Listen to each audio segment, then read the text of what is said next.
நடுவண் அரசின் வரவு செலவு திட்டத்தில் தமிழ்நாட்டிற்கு எந்த திட்டமும் அறிவிக்கப்படவில்லை என குற்றம் சாட்டியுள்ள மதுரை எம்பி சு வெங்கடேசன், இதுவரை ஒப்படைக்கப்பட்டதிலேயே மிக மிக மோசமானது இந்த பட்ஜெட் தான் என கடிந்துரைத்துள்ளார்.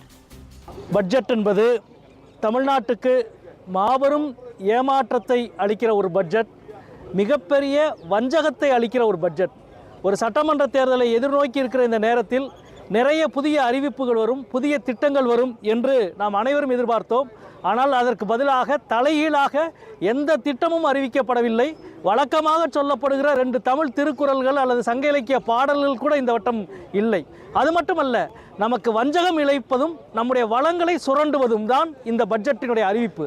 நமக்கு எல்லா வகையிலும் வஞ்சகங்கள், குறிப்பாக ரயில்வே திட்டம் அல்லது புதிய தொழிற்சாலைகள், புதிய கட்டமைப்புகள் சார்ந்து ஒற்றை அறிவிப்பு கூட இந்த பட்ஜெட்டிலே இடம்பெறவில்லை. கீழடியை பற்றி ஒற்றை வார்த்தை அறிவிக்கப்படவில்லை.